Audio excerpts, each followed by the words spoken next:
Hello and welcome along to the Panto podcast.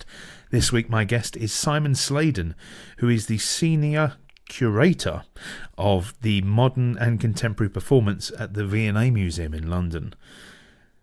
I also would just like to say thank you very much to Simon for sparing some time to do the podcast, and also that I've got some very exciting news that the podcast has actually been accepted as a donation to the V&A Museum, so it will forever be archived.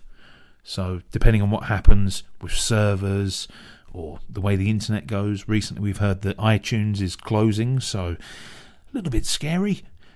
Who knows what's going to be the next thing? And we're able to preserve these podcasts for future generations forever at the V&A Museum, and I would like to thank Simon for that. Simon is widely acknowledged as one of the UK's leading experts on British pantomime.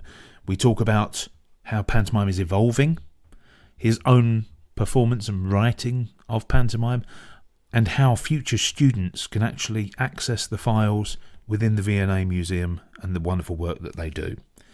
So please sit back and enjoy the latest Panto podcast.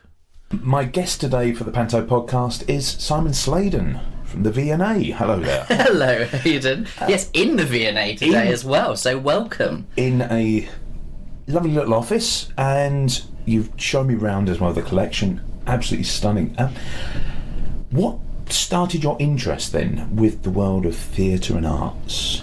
Very good question. Yeah, my dad was a baker, my mum works in the care industry, but as children, me and my sister had always been encouraged to play and do art. You know, my mum had the mantra, it doesn't matter if it can go in the wash. That was always the mantra, so it didn't matter. So we had an allotment growing up, so we'd get very muddy and make mud sculptures and things. Famously, my sister used to paint black rocks and things like that, and she used to just paint one colour over a thing, and so we always enjoyed that. Our table had so many sort of nooks and scrapings and colours on it because, yes, it was the dining table, but we were always encouraged. And my grandma used to write poetry and would write us poems, which was very nice as children to be in a poem, I suppose.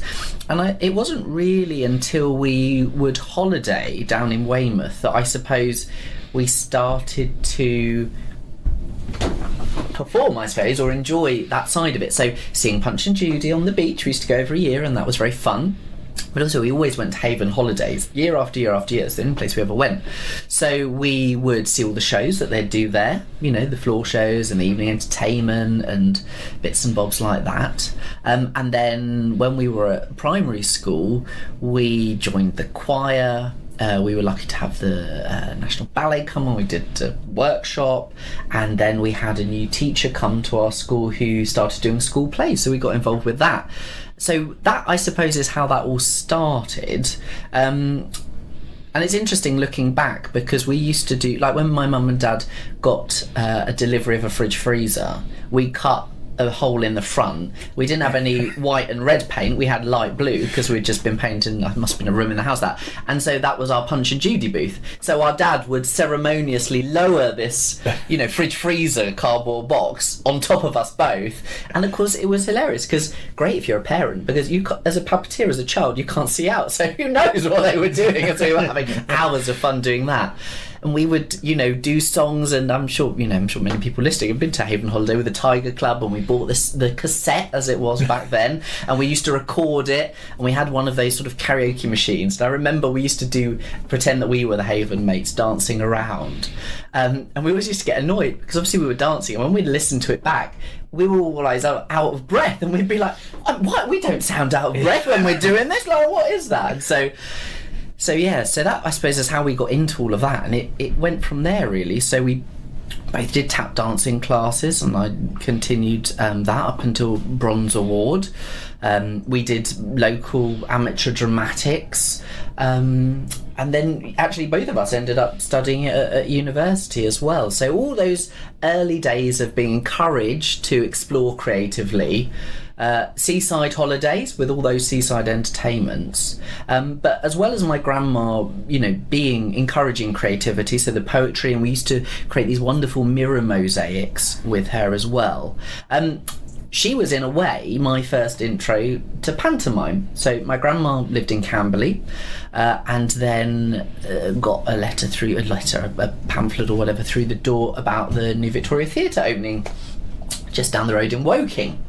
And so she took all the grandchildren, and my mum is one of 5, so a big group of us went. There must have been an offer or something for the opening season. And then since then, sadly my grandma's no longer with us, but it must have been for about 10 years, the whole family would descend on Woking and see the Christmas pantomime every year. What was the first one that you saw?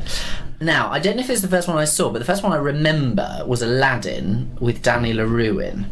And I remember it very vividly because obviously I was very young. I didn't know who Danny LaRue was, but all of the adults were going, "Oh, it's Danny LaRue! Isn't he amazing? Wasn't he fantastic?" And I remember it being, wonderful scenery, wonderful costumes. The thing that is most in my mind is a wonderful scene in the laundry, and they had the Acromaniacs as the Chinese policemen. And so imagine a cloth, floor to fly floor, with representations of washing machines on top of each other. And various ones of those had doors in that would open and close. And from behind the cloth and in front, this is my memory of it, it probably wasn't anything as spectacular as this, they, on trampolines, jumped across and then in and out of the washing machines, which was just amazing to see that. 2-3 meters high, this whole team of Chinese policemen, in and out of the washing machines. That was amazing. Watching things like that then as a child, did that kind of make you want to get more involved with the theatre, would you think? Yeah, it's funny. I mean, we were very lucky. I grew up in Littlehampton, where we did have a theatre which was threatened to close, and the whole community got together with help from Ronnie Barker, Patrick Moore, a number of other people to save it. And I'm very pleased to say the theatre is still there, because that really was the hub of the community in Littlehampton on the seafront, the Windmill Theatre. And as I say, this teacher that came to the school, and we did Joseph and we did Oliver, and I played Oliver and Oliver, which was wonderful. I was a very large child though, so when I went to secondary school and they also did Oliver, they had to change the line that said, there's a line in it where Mrs. Sowbury says, oh, he's very, very small, and then, no, Mr. Bumble says very small, and then Mrs. Sowbury says, oh yes, but he'll grow on our victuals and our drinks. And they had to change it to, the line actually is something like, oh, he's very thin and he'll grow, because I was quite a large child. They had to go, oh, he's very short, isn't he? Oh yes, but he'll grow. So I suppose being in that environment of being in the theatre and enjoying that and wanting to play and dress up. I mean, the other show that I remember seeing with my grandma there was Dick Whittington. And Leslie Joseph was in it as the fairy, and Geoffrey Holland was the dame. And I do remember two things. One, when King Rat came in the balcony, my sister leapt up. My sister, very confident child. She got up, stood up on her chair, starts pointing, leaning over the balcony, because he's sort of stage right and we were in the central bit, and my grandma and mother trying to make sure she didn't fall, which she used to do things like that quite a lot. So when we were at Thorpe Park and on the log run, it was a special Halloween fireworks, so we're at the top of the fireworks goal, she stood up and I'm like, sit down. And the other one was that we actually did reenact some of those scenes at home, which was very funny. So yeah, I do think that contributed quite a lot to wanting to go into the theatre, but also for it being quite a safe place. There was always a great sense of community. We were always doing a show as part of our drama classes at school, so whether that was GCSE and your exams, at Littlehampton Musical Comedy Society that I was a part of, we'd always do a summer musical and then a Christmas panto, which was in January, so that was that, and then sometimes there was a review show in between, and then we often were part of another company as well, so we'd probably have 3 to 5 shows on at once, which, looking back on it, I mean, how we retained all those scripts and all those things, as well as the tap dancing classes and all the rest of it, it's quite a good grounding in multi-skilling, multitasking, getting to know people, how you act under pressure, when you do your homework, things like that. And I looking back on it, I just think my mum and my dad, thank you so much, because they were the ones driving us in a car from, we just finished rehearsal at school at 5 and then quickly have some dinner and drive us to evening rehearsals and then back home. My dad was a baker, so he had to be up at like 3-4 in the morning, and rehearsals wouldn't finish till 10 at night. My mum, working in the care industry, would often work nights or 5 till 10. So, they were the ones that enabled all of that for us. And of course, were always there supporting us, in the audience, dressing backstage when we were part of a company called Spotlight Children's Theatre Group that my mum and dad sort of were part of helping set up. My dad made the props, my mum did the costumes. It was a really enjoyable, exciting time, and it's really funny to watch those shows back, because that's actually where, as well as seeing the Pantos with my grandma, the LMCS, Littlehampton Musical Comedy Society, was where I started performing in them and really loved that audience interaction, which you don't get anywhere else, in that excited energy, whole community there, and everybody's involved. That's electric to be part of. Do you remember then your very first laugh on stage? My first laugh on stage. Yeah, it's a very good question. I mean, I always did the comic characters. Those were what I enjoyed doing. So when we were in year 7, our school used to have an arts festival, and it always used to have a theme. And one of the themes, the theme that when I was in year 7, was stars. And for some crazy idea, me and my group of friends decided to do a piece called Stars of Parliament. And I played the host, a very shrill, high-pitched person called Simon, in a sparkly jacket. And one of my friends played Tony Blair, and the other played John Major. And it was a complete parody send-up skit. And then that was the first year, and all the other years we did it, and we always did a song at the end. And that was because when we grew up, we just loved watching the two Ronnies, who always would have a song at the end, or Morecambe and Wise would always have a song at the end. And so we did that, and I think that's probably when the first laugh was at secondary school. Although in the amateur dramatics days, I often played sort of funny characters here and there, but I suppose when you're younger and when you're doing sort of narrative things, you're not sure if it's because the text is funny or the situation is funny. Certainly the first time that I knew how to play with that audience and use it was when I played Buttons in a production of Cinderella for LMCS, which was great because that is a gift of a role, as many people talk about, but also you're often on stage on your own, and you also get that pathos, and also to lead the song sheet, you've really got everybody there together, and it's just like having a party on stage. I used to love doing it because you'd lose so much weight from like jumping around and sweating and running around the audience, and also giving away sweets. You're always giving away sweets. You're never having them yourself. So I think that was it. And perhaps actually, for me, Panto is often and should be about anarchy, and I think maybe that's some of those places that it comes from. Yes, it's magic and all the rest of it, but the thing that sets it apart is that anarchic behaviour that goes on, which you probably only see in circus in the other place. How then did it turn from you being a performer to being more academic? What was that turning point? Yeah, so I did GCSE drama and A-level drama, and obviously in those you do the more academic writing side and the performing, and I used to enjoy writing. I still do write scripts, and my Panto scripts are performed all around the world.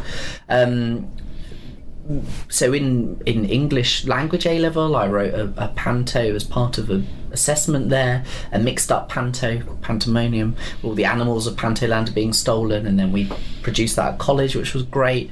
That's been done all over, even at a farm, which I'd have loved to have seen, where they're using actual animals, which I think is amazing.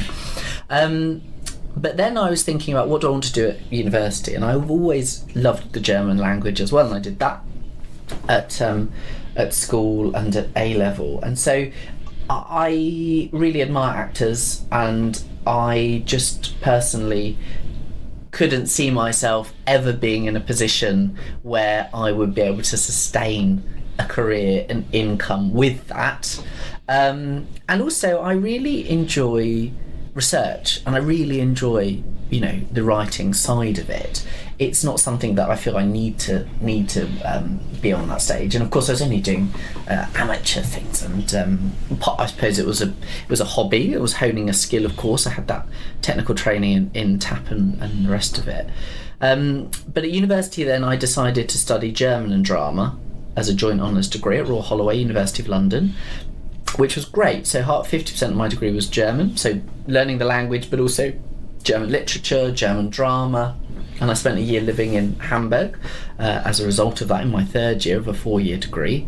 And then the other side of that was my drama and theatre studies part, which was great. And I remember doing a module on theatre criticism, which led to me receiving the position that I have still to this day at the British Theatre Guide, with Karen Fricker, a wonderful academic and critic who was teaching in the UK at that time, is now in Canada. And the last session of the course, we were told you could pick your own show to write about and see, and then you do your essay on it as part of the assessment. And it was the autumn term, so that meant that it was December, and surprise, surprise, Christmas was a thing. And I remember Karen saying, well, you've got to pick carefully because there's not a lot on at the moment. I mean, this Panto, there's probably nothing you can write about that. And I was like, well, there's the challenge. Because actually at that point, popular performance, popular entertainment, Panto wasn't on any curricula as such. Things like stand-up slowly coming into university departments, but most universities were very traditional, drama, theatre. And so I went to Hackney Empire to see my first Hackney Empire Panto, which was Clive Rowe in Mother Goose. Actually, that was the second. I'd seen him in Aladdin the year before. And I wrote my essay on how Hackney Empire is a celebration of race and how it plays with race and ethnicity in the pantomime. Famously in Aladdin, Clive Rowe comes out and says, "Hello, my little Caucasians."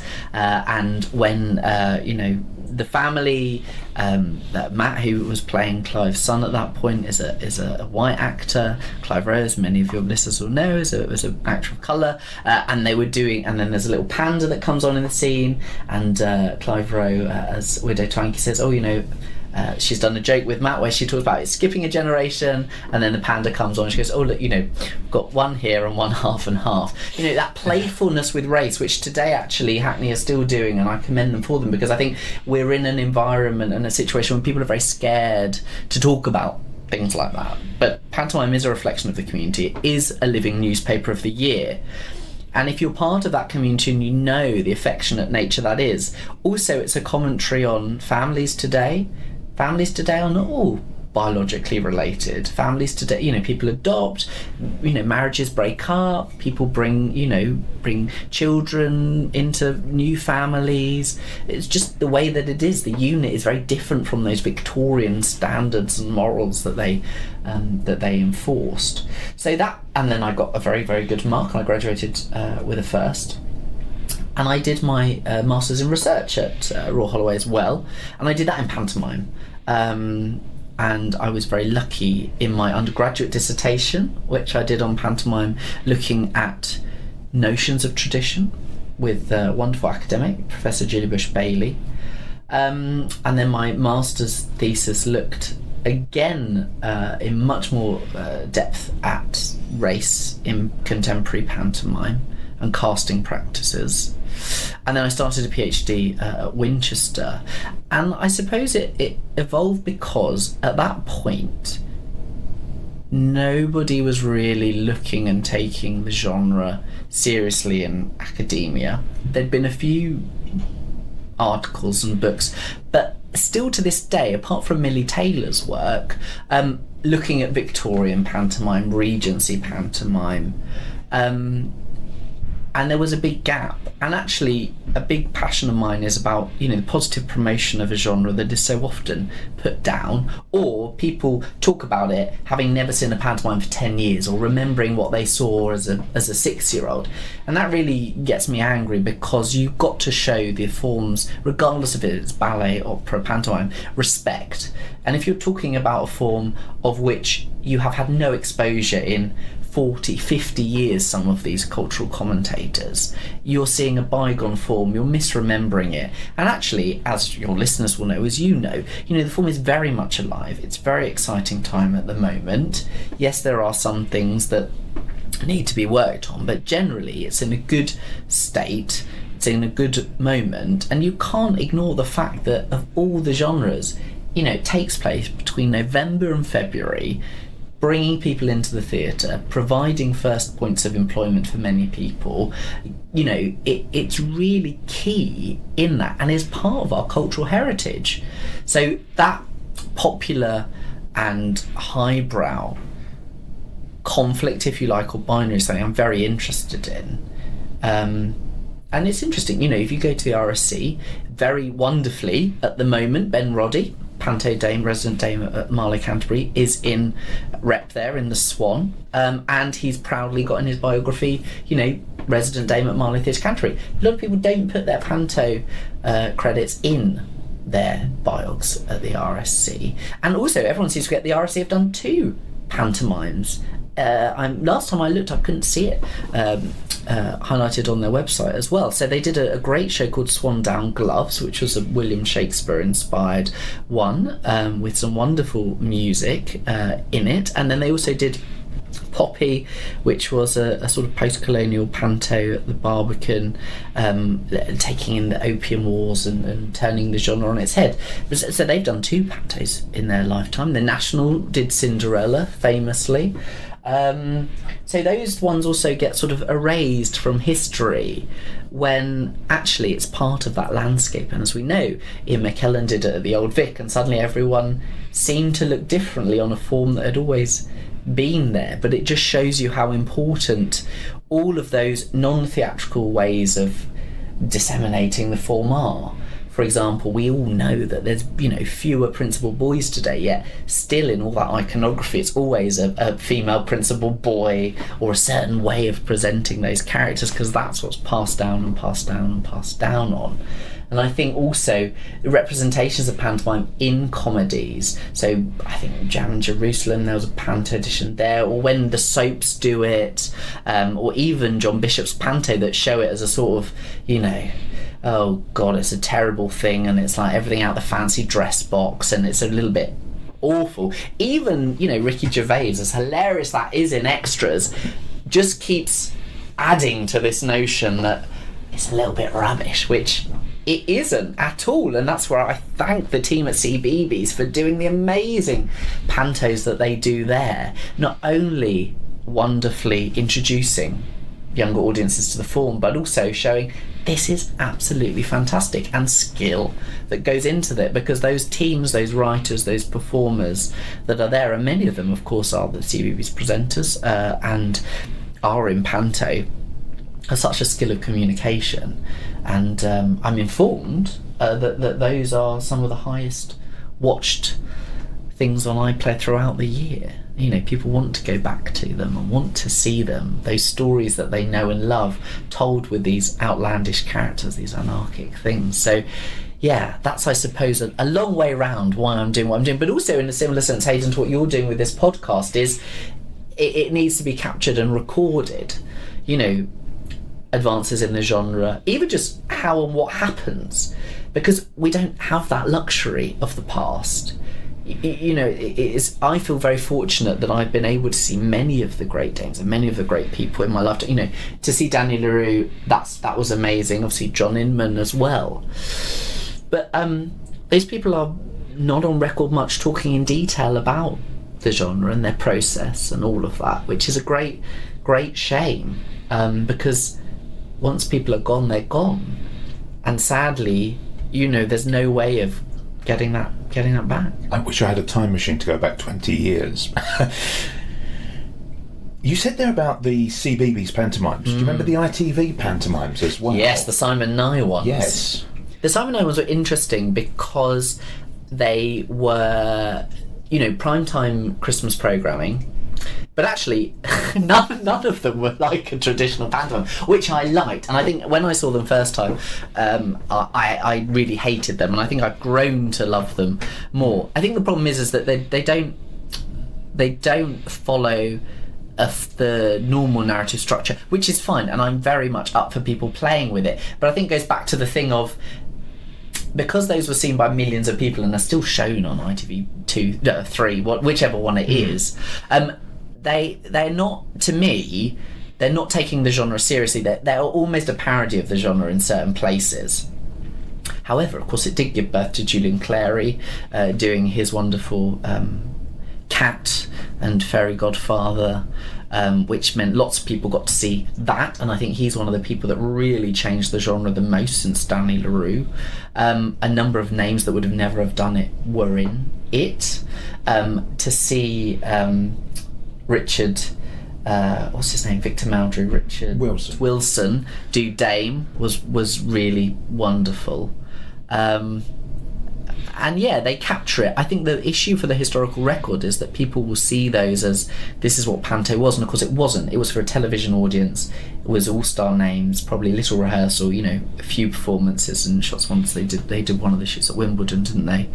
And I think it goes back to what we were discussing before we started the podcast, in notion of, wouldn't it be great to get more of those live performances there so that people could see them? For example, FFE did do the live screening of Dick Whittington with Andy Ford, and you can buy that on DVD. Fantastic.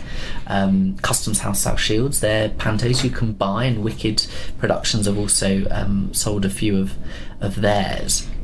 It gives people, though, who can't, because unfortunately sometimes pantomime, especially the prices of tickets, can be quite elitist. It gives people that opportunity where the CBeebies pantomime, if they've seen a pantomime that they really want to go and that excites them on TV, it might promote one ticket sale for the future, and it would be lovely to see an actual production put on mainstream television. Yeah, I think you're absolutely right. I think those ITV ones were important in terms of getting that a new, at that time, contemporary panto out there that had invested in a new writer, and Simon, a very good writer, and also ticking off those titles, which was fantastic, and investing in that. For a big television company to invest in panto, that really is wonderful. We're not talking about like the Crackerjack panto, and we're not talking about like the Blue Peter things and stuff. We're talking about a full scale one. The challenge is always that audience part and the audience participation, because I don't know, having been to some of those screenings, you feel a bit weird if you start joining in when you're doing that. Whereas with CBeebies, it's different, because they encourage you as a child, to do that, and the way that's done. But yeah, it's interesting to think, with National Theatre Live, with the broadcasts from the opera houses.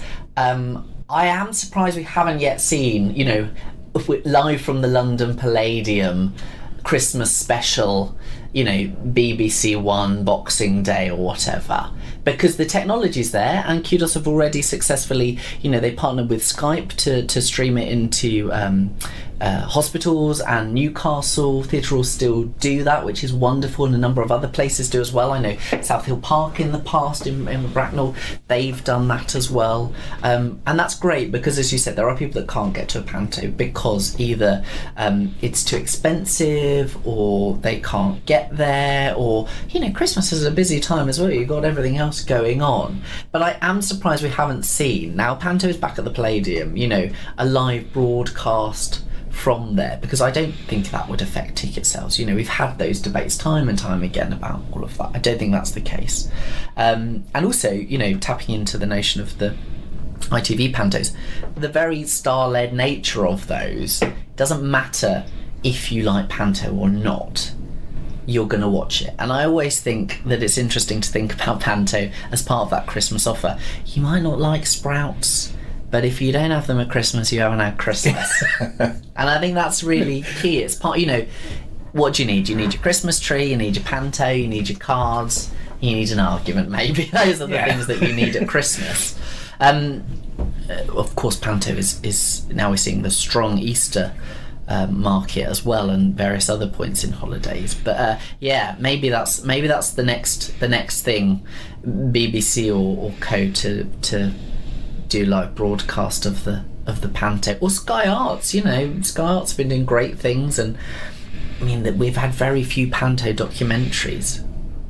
That's another aspect. It would be wonderful to see one throughout the year, we've had Gok does Panto, which was interesting to see, but also Blink and You'll Miss Me in the rehearsal room there.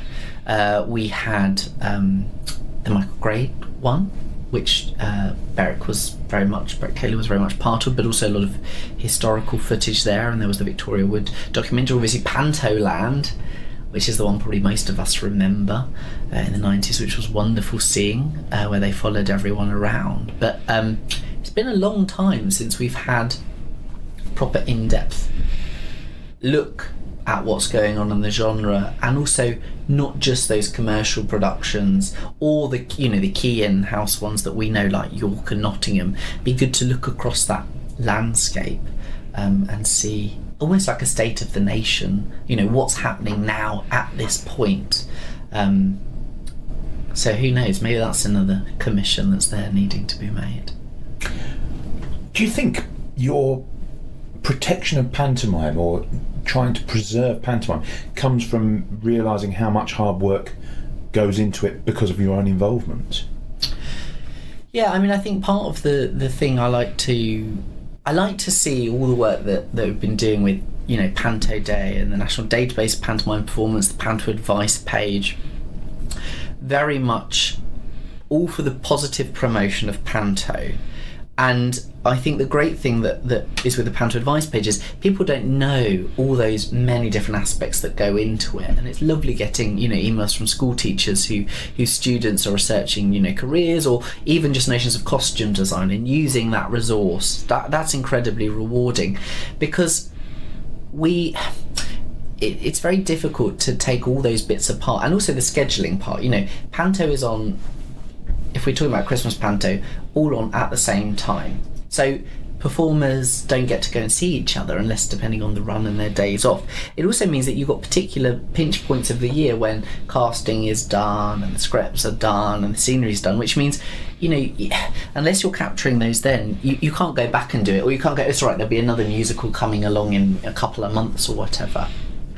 But it is difficult. I mean, the very commercial nature of it means that rehearsals are very short, and that's a particular skill, and I think that's absolutely shaping the genre in certain ways of not having enough time to do slosh scenes, for example, or research or learn those.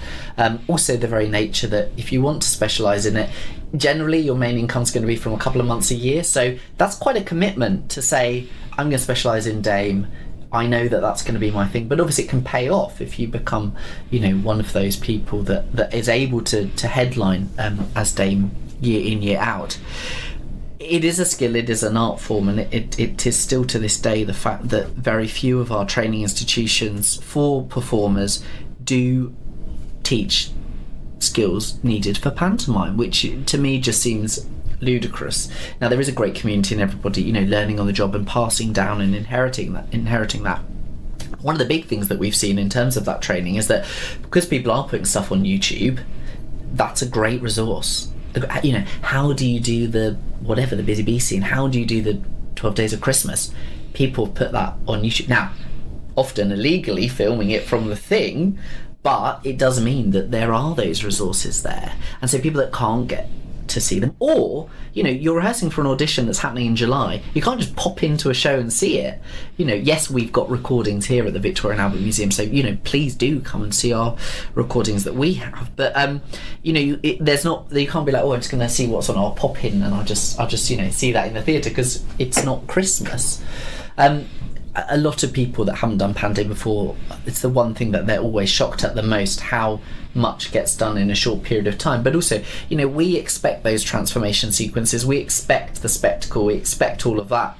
That doesn't just happen overnight, although it appears in an instant on the stage.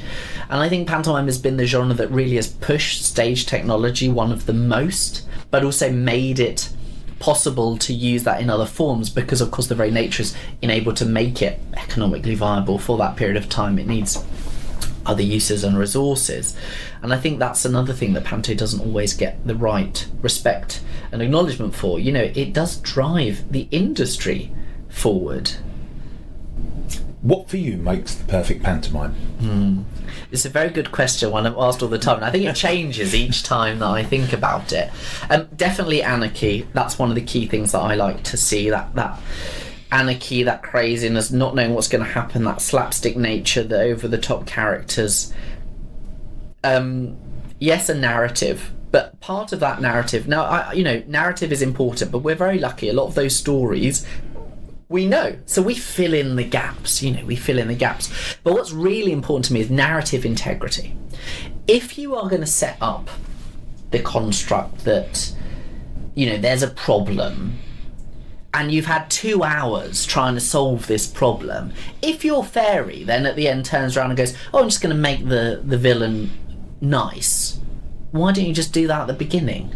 There's got to be narrative integrity. There's got to be reason behind all of that happening, and there's got to be an explanation for all those decisions that are made. So that's what gets me quite annoyed and angry in Panto, where suddenly, magic solves it. Or, okay, I don't mind a few times when people will say a comedy line of like, "Whoa, it's Panto," so we'll forgive that. But that in narrative integrity, to me, is really key. If in the last 5 minutes everything is explained away and is solved due to, some magical thing happening that could have happened right at the beginning, that frustrates me, because that sort of says, well, what's the story? And as everybody, I'm sure, says, story is important.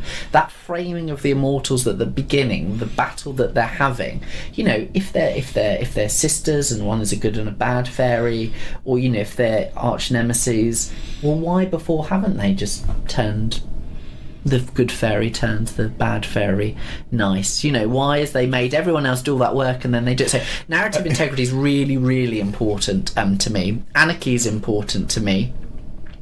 And then actually, I always like to think of pantomime as a preservation device, as well as one that embraces contemporary news and songs. So the contemporary aspect is really key. I don't like seeing stale pantos, and there are quite a few stale pantos out there. Shows that were written 3-4 years ago that are still using those references, still using those songs. It just feels even more dated because it's so recent in the memory. For example, if this year we see Crazy Shark, I always call it Crazy Shark. What's it called? Baby Shark. Baby Shark, yeah. And in my head, I've got this like mashup of Crazy Frog and Baby Shark. Baby Shark. To me, that will be stale because we've done that. We've had all that. Year, that was last year. We need to be. And pantomime's always looking forward. In Victorian period, great. Let's have a motor car in it. Let's have this in it. But also preservation device. So I do love it. Often if the dame is afforded a music hall-esque song, or some of those wonderful variety sequences that you see in that. Obviously, with the Panto Goldilocks that played in this year, thing at the circus theme, there'll be great acts from circus in that, and I think that is an opportunity for that to be there. Special acts have always been a part of that. Narrative integrity, anarchy, very contemporary. I think mostly getting that through songs and references. The opportunity for preservation. And then for me, the scenery is really important. Now, that doesn't mean that you have to be at a massive theatre where you can do inventive things, but that notion of taking you into another world, and it might just be very simple things, or it might be ways. I like to be surprised, and I like to see that skill. Part of the joy, I think, of Panto is that a lot of the time it can expose the mechanics of theatre. So whether that's a cod corpse in the dame's wig falling off, or people codding, not coming on the right entrance, there being a whole sequence or joke around that, or the physicality of the mechanics of performance. It's a joy when you see the conductor or the MD of the band and you still see the band, where you don't see that very frequently at your local theatre, and they're often part of that. When you see the cloths flying in and out, to me, that's one of my earliest memories. I mean, I talked earlier about the washing machines, but there's something magical about seeing the scenery, sliding on and off or coming up and down, almost toy theatre-like, almost as if it's that storybook that's evolving. And for me, I suppose that's where part of that magic comes in, which is a real joy. So yeah, I suppose those are my ingredients for the pantos that I like to see. And I love wordplay. I mean, that's one of the things that I think is always fantastic to see. Wordplay as part of that script. Patter songs as well. I love patter songs. I love patter songs. I love people that are just great with wordplay. I mean, that goes back to the two Ronnies and Ronnie Barker being wonderful with the notion of how language sounds and how you can, so those tongue twister sequences I love. Alliteration, even if that's just an alliterative name. There's some great dame names out there which I think are really inventive and fun, or the comics names, or those, the slosh sequences which often use language, whether that's a bit of a saucy innuendo or a misunderstanding because there's two ways of interpreting leek. Is it a leek that's grown in the ground and you eat, or a leek as in like water coming out of a bucket? That's what I sort of revel in, those, and that always gives me a hearty laugh. What are your scripts like then? Because I've never seen one been performed. Yes. So my scripts they've all been written for youth groups, so they've got millions of characters in, so that's one of the biggest challenges, and as a result of that you have to think of ways to get those characters in. So my Cinderella, they're all in having their fairy finishing exams, and they each have specialism, so that specialism then helps Cinderella at certain parts of her journey, I suppose, and her story. So there's some that are obviously specialists in vegetables and gardening, so they help out in that bit. Others are great at tailoring, so they help out in that part.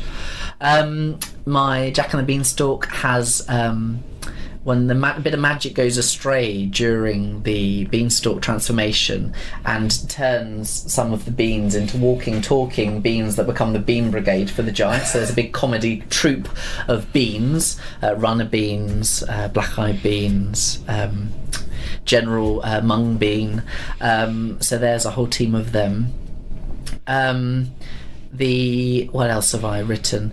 I have so I did for a period of time have a theatre company called Dame for a Laugh, and we did Sleeping Beauty. Going back to that narrative integrity, one of the difficulties with Sleeping Beauty is, they all fall asleep, but they don't all fall asleep, and how is it that suddenly that happens? So in my version, the Dame and the comic make the princess's favourite birthday cake, which is a coffee and walnut cake. Completely overdose on the coffee. It all turns out that in the end not everybody gets a slice. Those that do wake up because the coffee has meant that they can't stay asleep forever. So that solves that little problem there. So Peter Pan as well is a gift for a writer, because you can have lots of pirates, and you can actually, my version has lots of pirates but also lots of mermaids, all named after laundry powders. So there's Daz and there's Surf, and there's because weirdly they're all very aquatic in those names of the laundry powders, so they help a lot, and they sort of are in league with the crocodile. So that's that Peter Pan, which that was a delight to write. So yeah, I suppose they have massive casts basically. It sounds anarchic. It really does. It is very anarchic and not traditional. Turning the traditional on its head, still using that as a base, but expanding. Definitely, and I think that's one of the joys. And I think that's where the venues such as the Lyric Hammersmith are doing such exciting things with Panto. Also Tron Theatre Glasgow, or anything that Johnny McKnight is doing, because they're acknowledging that past and using it, but taking that one step further, or 2 steps, or 3 steps, or 4 steps, because I think that's the great thing about the genre. It's a framework, and you ask anybody, everyone knows what Panto is, but can we define it? No. And I think that's really important, because that acknowledgement of we all know what it is but we don't know what it, and we all know what it isn't but we can't say exactly what it is. Not all pantos will have a dame, not all pantos will have a song sheet, not all pantos will have a slosh scene, not all pantos will have XYZ, yet it's still a panto. And I often think if it's advertising itself as a panto, then we have to accept that's a panto. So everyone who's going, oh, Peter Pan, that's not a panto, well, it is now, and there are very early versions of Peter Pan as a pantomime. Alice in Wonderland. Lewis Carroll intended that to be adapted as a pantomime. He wrote to a number of people saying this would make a great pantomime. Now, later in life, he hated pantomime. He saw a production of 40 Thieves, where the 40 Thieves then were played by the ladies of the ensemble, and they came out and smoked cigars. He didn't like that because that was not very ladylike and that was not right. But in the early days, yeah, he thought that it might make a nice pantomime entertainment. Of course, it's now one of those Easter staples that we have, which is fantastic. But yeah, I think if a show is saying it's a pantomime, it's difficult to define what makes that different from maybe a musical. Something like The Jungle Book is a bit more difficult, or The Wizard of Oz is a bit more difficult. I think if you've got a dame in, that's a very clear marker of genre. And obviously some of those traits are either, given over to the lion, and then your cross-dress role becomes the drag villain in the Wicked Witch, or you might have I don't know, Dorothy's mum might turn up. But I think for a lot of people though, pantomime are those stock characters, and it's those relationships between the characters which you then apply to a narrative, which might be Dick Whittington or Jack and the Beanstalk, or Rapunzel, or it might be something completely different, but it's that stock characters and the narrative framework of two people fall in love, there's a battle, or they need to overcome something, and that journey and that quest that enables that to happen. And of course there's some great things that are seen at the Edinburgh Fringe every year. This year there's a Batman and Robin panto, for example, which sounds very fun. How successful some are and others, I think all does hinge around, for me, and I think a lot of people, the dame being the heart of that production, the driving force, and quite often is the person that's directing or writing, so absolutely is the engine of that. And I suppose that links back to my love of Anarchy, because in theory they're not really part of the necessary roles to drive that story forward, yet they are there in terms of that anarchy and the jokes and the interaction. I mean, the audience participation, that's so important. You can't have a panto without any audience participation, which makes it very difficult on television to watch as well. Definitely, because the thing is, you see yourself with everyone around you as part of that shared community of Pantoland.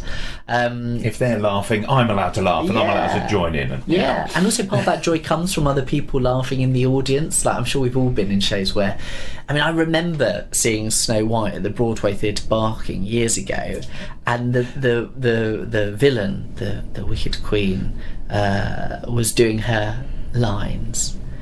And one of the lines that she ended on, her dialogue with Snow White, was, "Oh, you're disgusting, you make me sick."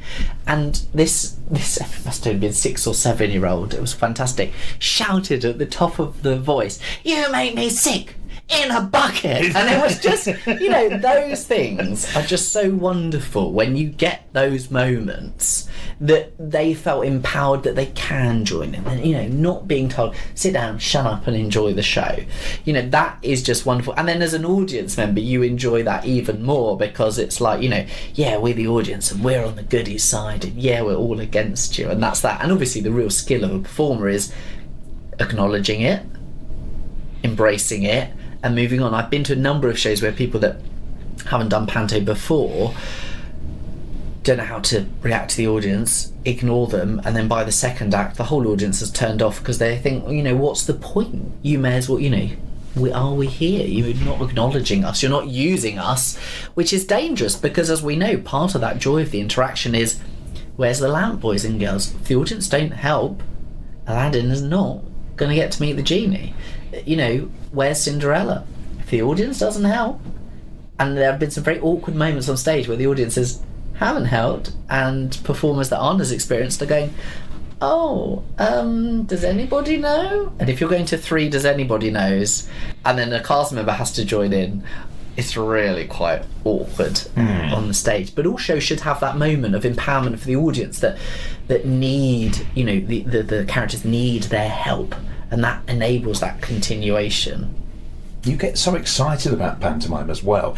Is there still this childlike innocence to you when you go and see the show? Do you still get excited? Oh, I absolutely get excited. And what I get excited about most is seeing something that I haven't seen before, or something that makes me think, oh wow, that's a really interesting way.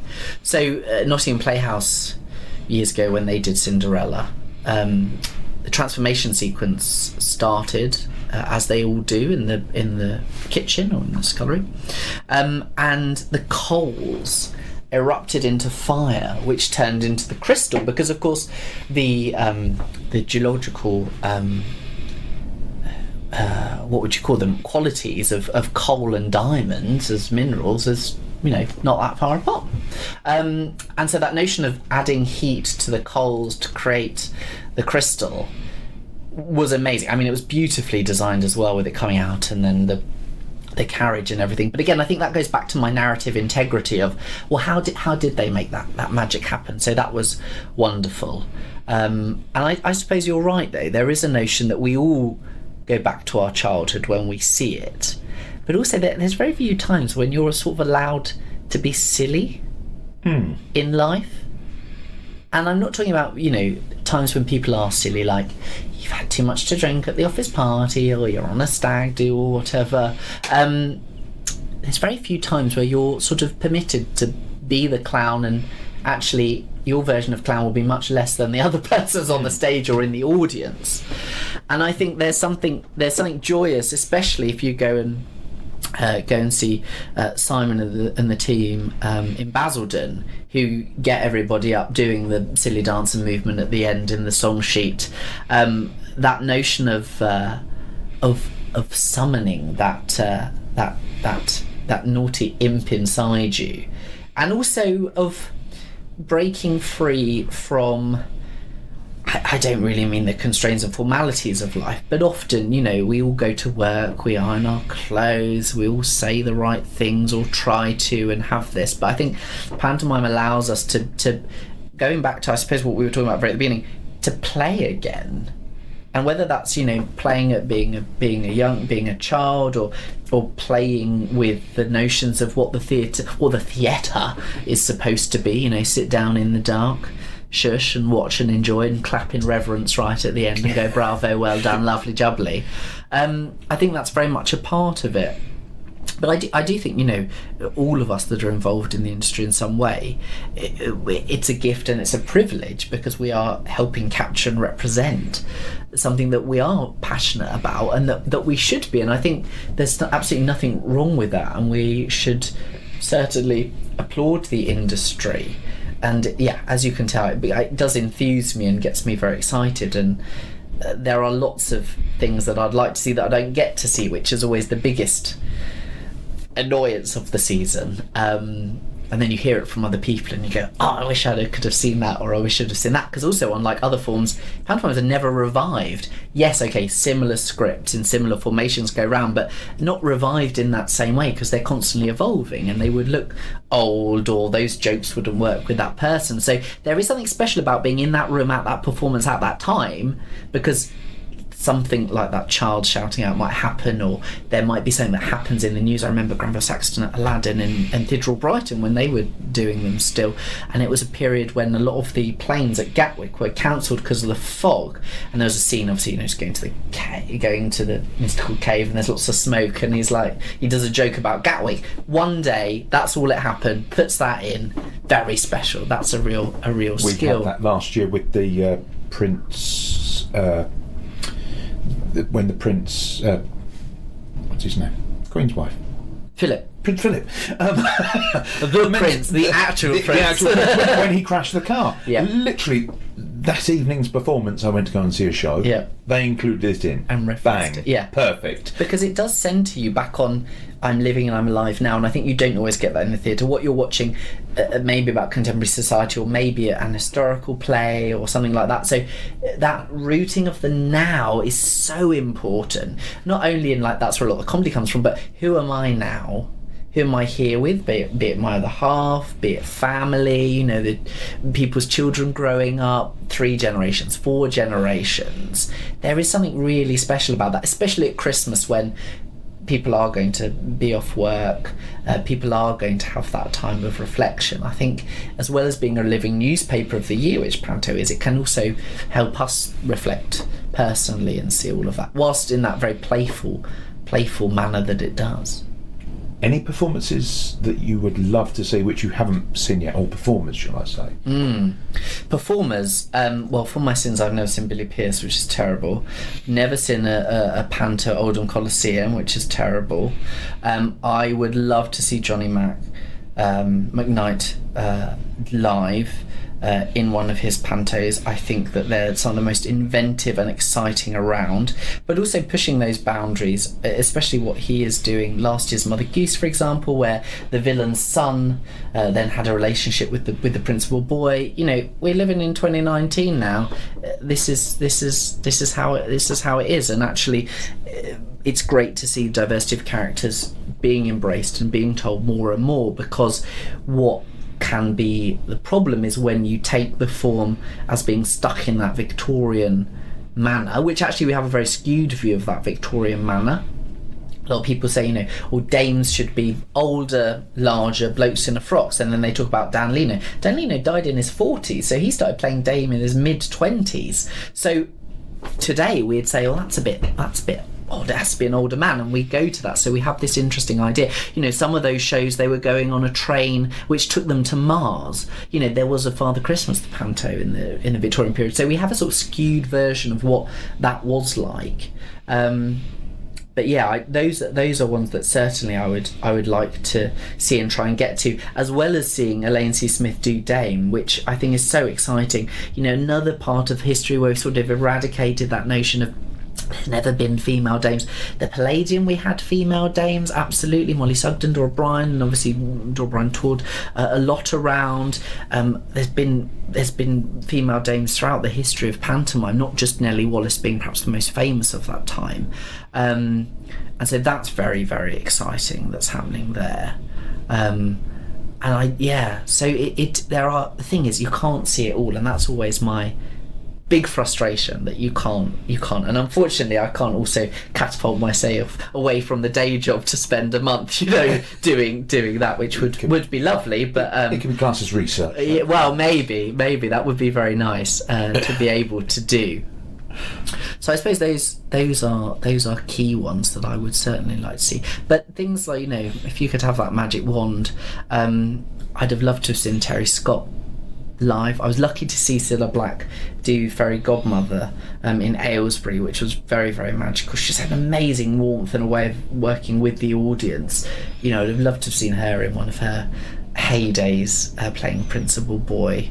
And I suppose part of that not being able to see certain people of the past does give them this mythical status, I suppose. The what if is as enticing as seeing a person, because of course they might not always live up to those expectations in that way, but certainly to have been able to see Arthur Askey would have been marvellous. Dan Leno, Herbert Campbell, those people, just to actually know exactly what that was like would have been great. I mean, I never sadly saw Jack Tripp live, but we do have the recording of Babes in the Wood that he and Roy Hudd are in, which was done at Sadler's Wells. We have that in the collection, so I've seen that, and of course he was another wonderful star, and seeing Roy Hudd do Panto with lots of nods to Jack Tripp's, and you can chart those lineages down, which is very, very interesting. Of course, a big change is that notion of the drag industry being celebrated and embraced now much more than it was. I think drag was always a dirty word in Panto for a long time. A lot of purists saying, no, Dame isn't a drag queen, but we do have a number of dames that are played by people who have professional careers as drag artists.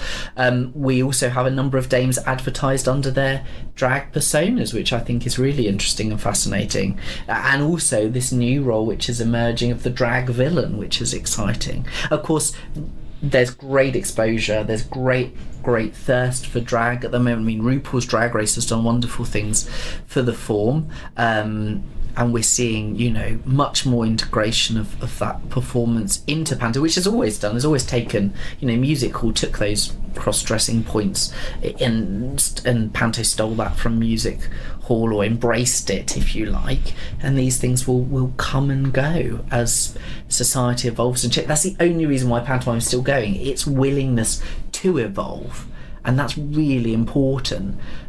Somebody said to me a couple of months ago, do you think you'll ever stop being interested in pantomime? Because there's only like, X amount of titles. And I said, well, do you want to say that to Shakespeare studies? There's only so many titles, billions of ways of performing it. And I think those two really are our national performance genres in many a way, which have a lot of similarities. The V&A.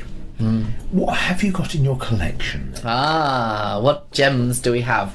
So we're very lucky. The National Collection of Performing Arts in the National Museum for Art, Design and Performance.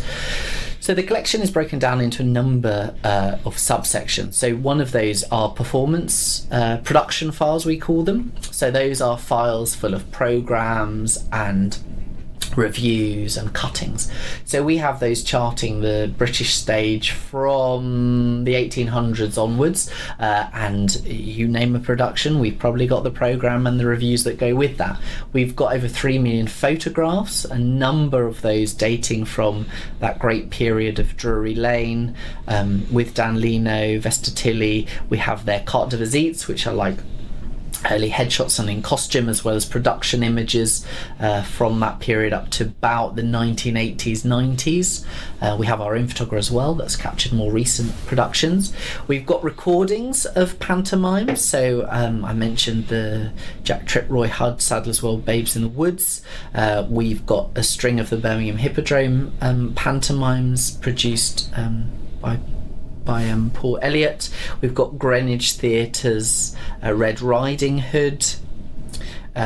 We've got York Theatre Royal's Dick Turpin. We've got Theatre of Stratford East's Sinbad.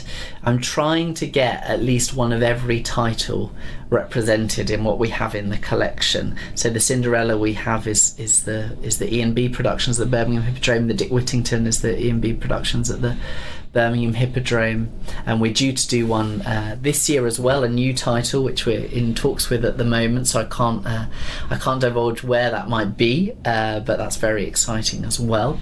We've got lots of posters for things which have all been digitised and are available via the V&A Search the Collection website, as well as lots of costume designs, Stanley Baxter Panto costume designs, costume designs and set designs by all the key players, Terry Parsons, Alan Miller Bunfield, all those big names. So you can see all of those online for free via Search the Collections. Also, almost an entire run of all the London Palladium's 1950s, 60s pantomimes, which we photographed each individual piece of that set, so you can see that layering process and how that would work, which is wonderful, which was a donation. Costume, of course, we've got lots and lots of wonderful panto costumes, from Pantomime Cows to Nigel Ellicott, Peter Robbins' ugly sister costumes, which are on display in the galleries at the moment.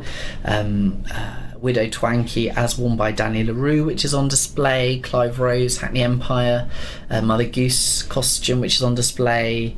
The famous Brexit dress from Hackney's Sleeping Beauty, which is also on display at the moment. What else captures performance and politics better than that? And then we've got lots of books of words, which were the earliest published scripts which you'd buy when you'd go to see the pantomime. So we've got lots of those dating from the late 1800s. We've got also published scripts in the collection, as well as annotated prompt books from shows, and then some archives of people that are well known for pantomime, or other people that your names you might not know, but they had they sustained careers in those. Headdresses as well, stage jewellery, model boxes. We've got the Drury Lane Humpty Dumpty City of Coral on display at the moment. So we've got a strong wealth of collection, and are constantly adding to that. And I think really, since I've been here at the museum in the position I am now as senior curator, pantomime has had its proper respect and showcase. So wonderfully, Biggins came and did a study day with us a few years ago. We celebrate Panto Day every year.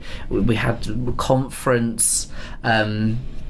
Having it in the galleries is great. You know, there's a whole case dedicated to the pantomime costumes. Got Beric Kaler's 25th anniversary candle snuffer on display as well. It's a real joy to put that in the collections, as well as some of the posters in the galleries, because it's a really accessible form. A lot of people know those names and those people, and you know, who doesn't like a bit of fun and a bit of glitz and glamour as well? How do people then, if they want to come along and do some research, how do they approach that? So you just need one email address. It's tminquiries@vam.ac.uk. That's the email address, and then you email us and book an appointment. You have to book an appointment. Unfortunately, at the moment you can't just turn up, but when we're in our new premises for the collections, opening in 2023 in Stratford, East London, hopefully you'll be able to come in and you won't necessarily need an appointment to see the stuff.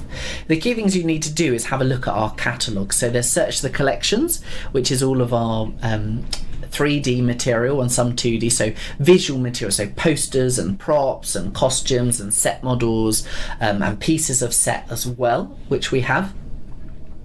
And then there's another aspect called Search the Archives, which you do a keyword search and you can find all of those.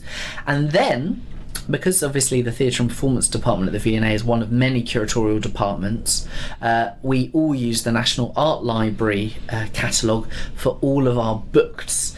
So that's books, that's manuscripts, that's biographical files on performers, that's all of that type of library material that's there. And also you'll find within that our recordings will be listed there. So whilst we have those recordings that we make, there are also commercial sound recordings of shows, such as at the London Palladium or the BBC Radio pantomimes that were done. So those are all available as well. And you're going to be having my Panto podcasts in your collection. Yes, so we need to sort that out as well to be able to access those, because that's the challenge of digital material. You know, we were talking earlier about iTunes and that soon to be no more.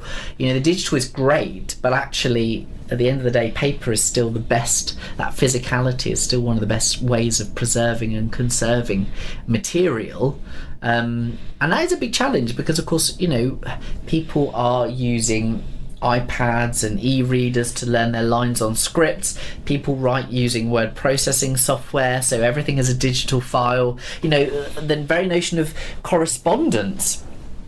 You know, we write a 2-line email. Well, back in the day, you'd have had to have paper and an ink and write a letter and get a stamp, and you had to invest in that. You know, how do you capture all those WhatsApp messages of, okay, we're going to need 3 extra sardines, two plates, a different week for this and that. You know, that might be done in a group WhatsApp message for someone to go out and buy.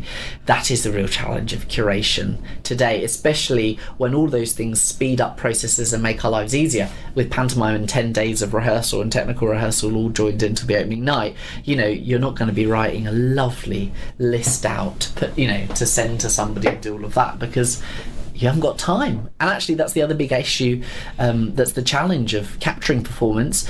You're putting on the show, you got to get that up, you got to do it, and then everyone moves on to the next project. You know, you're not there meticulously making sure that everything is recorded. Everything that's used is a working document, and that's that, and what happens at the end of everything. So that is always the challenge that we face at the museum, capturing performance, which, you know, is ephemeral.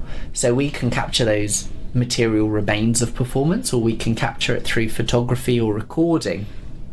You'll never, of course, be able to access the original in its entirety again, but there are ways of getting those flavors back, be that reading a script or looking at the costume designs or seeing those production images. So you pull together these shards of performance to try and create a picture, which is great, and you see those motifs over time, those day motifs of comedy costumes or certain jokes that are used and certain conventions that are all there, you know, never there because people were actively collecting them, but when you see all of those pieces in the past, even the aesthetic style of scenography in pantomime, you know, there's a very particular style that has evolved over the years of why is it generally set in that period? Why does it generally have that tone? So it's wonderful to be able to trace those roots, trace that heritage, and see how that's still very much alive today. Is there anything that you would really, is the holy grail for you to add to the collection? Is there anything that's the holy grail to add to the collection? Wow. Yeah, I mean, it's great that companies like Kudos have their own archives, so that material is all very much being captured and saved there. And we were very lucky to acquire the beautiful designs for Elaine Page as Queen Rat at the London Palladium, and Julian Clary as Spirit of the Bells at the London Palladium, because up until that point we hadn't got anything representing Julian Clary's pantomime career, who, as I said earlier, I think is one of the most important people in terms of that evolution. It would be wonderful to have one of those costumes.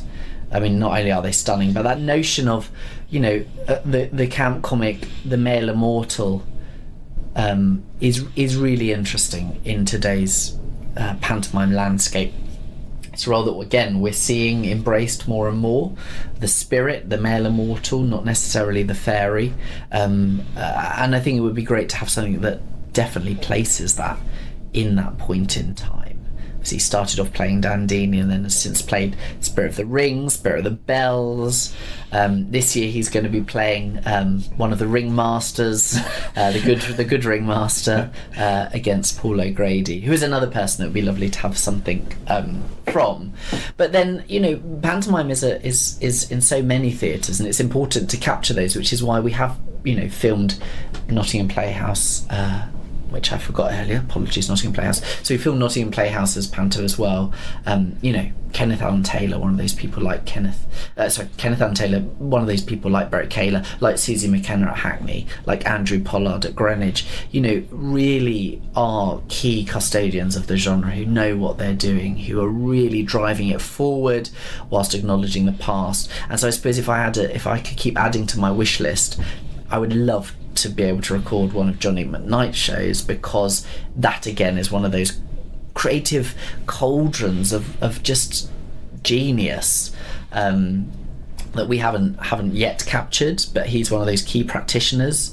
Obviously he writes for a number of venues as well, and performs at the Tron or at McRobert. So that would be fascinating to do. And we haven't yet been able to capture one of the rock and roll, or one of the more music driven actor musician pantomimes, which would be good, because that's another genre of panto completely, which I'm amazed. I remember when I went to see my first one at New Wolsey in Ipswich, that not only were they obviously dancing, acting, playing musical instruments, but they had no sheet music. Even the pit bands in Panto have sheet music. That these guys are learning all of that as well. I mean, that is something, and not just playing one instrument, playing 2, 3. I mean, that is a skill set like no other. And it's great to hear Arts Depot this year are going to be having a panto for the first time, and it's going to be one of those wonderful pantomimes that Mr. Rowe does all over, but obviously has its heart in Ipswich, and that's a collaborative, I believe. So that's very exciting. It's always exciting when there's a new panto popping up somewhere. This leads me on to my last question. Your dream pantomime. You can be in it, you can be sitting in the stalls watching it, the cast can be alive or deceased, and the venue. Oh, goodness gracious me. Okay, well, I know a lot of you are probably angry with me for an April Fool. Each year I do an April Fool's tweet, and because I have a very loyal following, and I do only ever tweet when it's been confirmed by producers or the theatre, April Fool seems to get everybody out. So I would really love to see a production of Snow White with RuPaul as the man in the mirror, and Michelle Visage as the Wicked Queen. Now, I did tweet that they would be doing that this year, and they weren't, and there were a lot of people excited. I did get a lot of people excited, and a lot of people angry after not having it. So I think that would be great. Over here at the moment, doing Drag Race UK, which is exciting. Michelle Visage obviously has been in. Everyone's talking about Jamie. Also does one of the, is it Ireland's Got Talent, or one of those shows. Ireland she's on the judging for. That would be great to see. I would love to see somebody like Michaela Cohen in the role of Principal Girl. She is, I mean, many of you will know her through Chewing Gum in that. She's just a great performer. She's got wonderful comic timing, but is also a great writer. And actually some of those new writers coming out with this freshness is so very exciting. I think we've got Man in the Mirror, we've got Principal Girl, we've got The Wicked Queen. Who would you go for as Dame? I've been mulling this over actually, because there's quite a few people I'd like to see as Dame. I think Simon Russell Beale would make an amazing Dame. Sir Simon Russell Beale now. He played the Duchess in Alice in Wonderland for the Royal Ballet, and I think he would be excellent. I mean, I think that Peter Kay would also be another person that would be wonderful as Dame. And then I think we're only a few seasons away seeing Michael Ball as Dame, actually, at some point. You know, as Edna is wonderful. So I think that would be great in there. So I suppose those are the people that would be on my list if I could do that anywhere. Now, obviously, while the Palladium is an amazing venue, it is vast, and I have to say I do love the more intimate venues. I think about 400, 500 seats is about right for you to be able to go out into the audience and here, there and everywhere. But maybe it's just that we need to design a new one. I mean, I never sadly got to see the amazing York, the Railway Museum, when they were decanted there for a year, and I've heard from everybody that it was one of the best things ever. Sorry. Yeah, that's what Hayden. But, which is why I'm very excited to see what's happening with Imagine Theatre and Mark Waters' design for Fairfield Halls, which is not going to be in the Ashcroft Theatre. It's going to be in the concert hall. So I suppose in essence maybe almost in the round. I think there are a number of interesting ways of presenting the film. I have to say though, definitely not in an arena. I've seen a number of those arena pantos, and for me they don't work. The intimacy is lost. The stage is so big and wide, you can't actually do any stage change. Yeah, it's soulless. Rehearsal time is so small. The ones that I've seen, the performers have not been up to scratch on their words on where they need to be standing and all of that.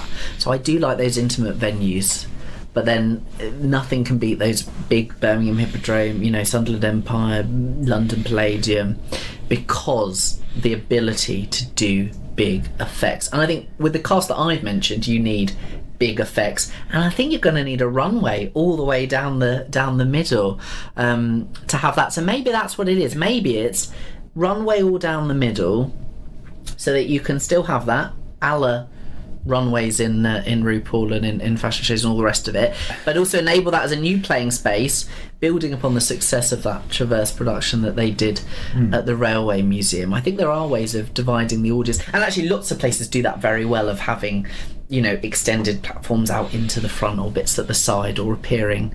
So yeah, I think I better get some contracts drawn up. That's my next job now. Would you want to be in it? No, I wouldn't want to be in it, but I wouldn't mind having to go writing it or directing it. I mean, I do really enjoy writing, and very, very, very fortunate to be in the position that obviously reviewing so much and seeing so much that people often, if I have an idea or a thought, people have integrated that into shows or have amended certain bits, plot holes or integrity as before. So it's always nice when you can say, I think, you know, there's a joke that would fit right here, or if you just extended that by that. So I that's really nice that people do listen, and I feel very grateful, because obviously I'm not the one directing and writing and doing all of that, but it would be fun one day to do that, to see that, because I think, you know, I produced one professional panto in Sutton, which was Sleeping Beauty, which was great fun and a great success. And I think this, going back to what we discussed earlier, this notion that it's all put together and, you know, bam, that's it. No, yes, the worst pantomimes are a conveyor belt of tick, tick, tick, and just get it out of the truck and put it on and here's your script. Those are the worst. But the best are the ones, it's a craft, it's about care, it's about pushing the genre forward whilst acknowledging the past and remembering of the importance not only of the genre but that Christmas period and that sense of community. That's what true pantomime is all about. Well, Simon, thank you so much for taking part in the Panto podcast. My pleasure. Thank you very much for inviting me, and thank you to all of you listening. soul.